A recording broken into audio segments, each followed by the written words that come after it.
Here's a rundown of what Charlie Kirk has said or done regarding transgender people, based on public statements. Note that many of his views are contested and criticised. This is a factual summary, not an endorsement. What Charlie Kirk has said believed: 1. Denial of gender fluidity, only 2 genders. Kirk has stated there are only 2 genders. Wikipedia. He has described transgenderism and gender fluidity as lies that hurt people and abuse kids. Wikipedia. 2. Against trans-affirming medical care. He has called for banning trans-affirming care nationwide.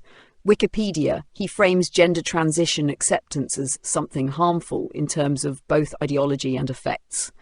Newsweek.com. 3. Religious moral framing. He often uses religious language, calling transgender people all an abomination to God or describing transgender identity as against natural law.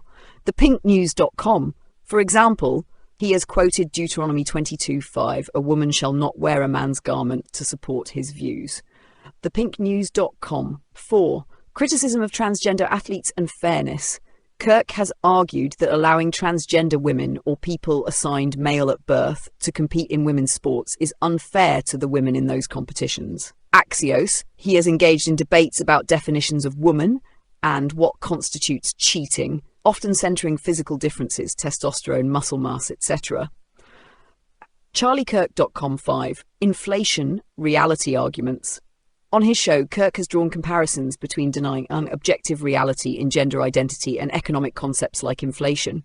He claims that if you allow people to redefine reality, gender, sex, it could lead to broader societal issues. Newsweek.com, for example, when you start to indulge in the belief you could become anything you want, reality is subjective, ramifications. Media Matters. 6. Strong, provocative language. He has used harsh and demeaning language, e.g. calling trans people a throbbing middle finger to God. ThePinkNews.com. He has dead-named trans people publicly, i.e. using a former name instead of their current one. ThePinkNews.com. Criticisms, controversies. Many of his statements are viewed by critics as transphobic, hateful, or encouraging discrimination. The strong moral religious framing is especially controversial. Some media outlets have claimed he's called for violent or punitive actions, but in at least one instance, Sacramento Bee, a claim that he called for lynching was corrected because it mischaracterized his words. Fox News.